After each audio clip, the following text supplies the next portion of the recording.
Opinion Mamata Bengali regionalism card bid to deflect attention from corruption, law order as usual.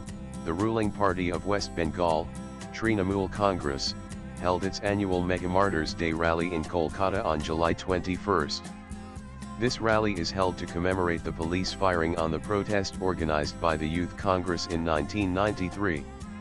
For years, this rally has become an important event as it lays out the party's strategy for 1 year. With this annual event being the last one ahead of next year's state assembly polls, this event was awaited by state's political circles to get a glimpse of the ruling party's election strategy.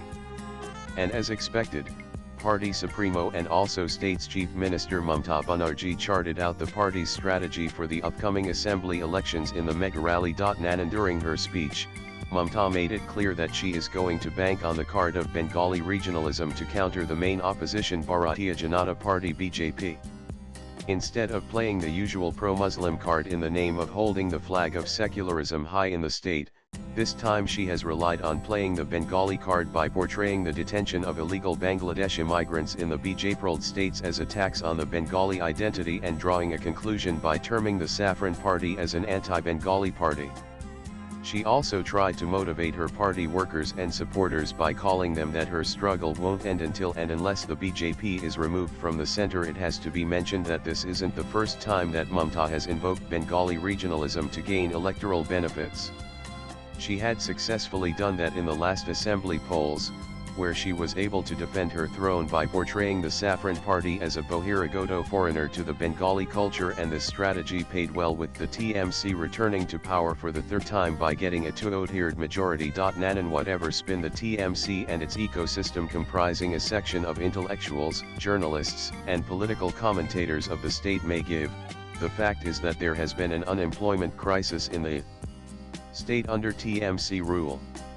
According to a National Statistical Office NSO report last year, the state lost 3 million jobs in the informal sector from 201,516 to 202,223. While the TMC establishment claims that the state has been performing well in attracting investments, critics have pointed out how the state has been lagging behind when it comes to actual investments. The ruling party also never fails to highlight that the state under its rule has been a top performer in the medium, small and micro enterprises MSME sector, forgetting the fact that the same sector has been a legacy of the previous CP-mild left-front government. For years, the state maintained itself as one of the leading states in the MSME sector under the left front's rule. In the post-poll CSDS Lknatai survey of 2021 state assembly elections, 51.4% of the voters had said that job opportunities deteriorated in the state. However, in the last assembly elections, the TMC led by Mamata was able to return to power banking on welfare policies, Bengali regionalism, and stability as the BJP failed to provide itself as a proper alternative. Things have changed a lot since then. Corruption has become an important issue with many allegations against the TMC leaders from bottom to the top.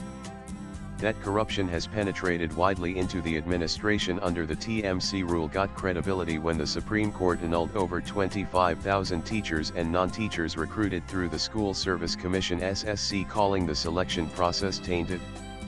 In addition to this, the declining law and order combined with the rise of communalism has emerged as another major issue in the state. This was seen in the Murshidabad violence resulting in the death of 3 people and the subsequent order of the Calcutta High Court to deploy central forces in the violence-hit district, and this order undeniably reflected the failure of the state administration. And despite seeing a decrease of 6 seats in the last Lok Sabha polls in comparison to the 2019 Lok Sabha polls, the BJP was still ahead in 90 assembly seats in the 2024 Lok Sabha polls. Although this number was lower than the 2019 Lok Sabha polls, where it was ahead in the 126 assembly constituencies, this was still higher than the 77 seats it got in the last assembly elections. This shows that the Saffron Party has established itself as a force to reckon with in the state, with the support from a large section of left voters, who still view the former as the main challenger against TMC. Not only this, the main opposition party, learning from its past mistakes, has been going through a makeover. This was visible through the appointment of Rajya Sabha MP Sumik Bhattacharya, a moderate leader within the state party leadership, as the state party president and the recent rally of Prime Minister Narendra Modi in Durgapur, where the latter raised slogans like Jai Ma Durga and Jai Ma Kali instead of the usual slogan of Jai Shri Ram. In addition to this, Modi also tried to counter Mamata's claims, without naming her, on detention of Bengali migrants in BJP states by saying that the Saffron Party is not against Bengalis but against illegal Bangladeshi immigrants. Let's not forget that illegal Bangladeshi immigration is a problem within the state too. Growing anti-incumbency and the ongoing makeover of the BJP as a party trying to align with the Bengals culture, left Mamata with no option but to turn the heat of anti-incumbency against her government towards the BJP by playing the card of Bengali regionalism. She is in no mood to give the BJP any more space in the state. This became evident when she in her rally wasn't much vocal on the Muslim card. Instead she invoked the Bengali card strongly to appeal both the Bengali Hindus and Bengali Muslims to vote against the Saffron Party.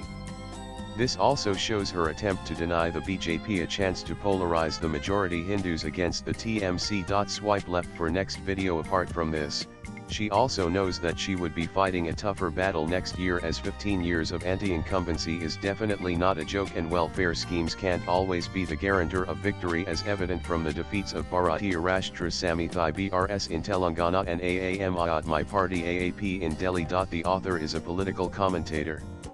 His ex-ID is Sagar Neilsinha. Views expressed in the above piece are personal and solely that of the author. They do not necessarily reflect News 18's views. Latest blogs.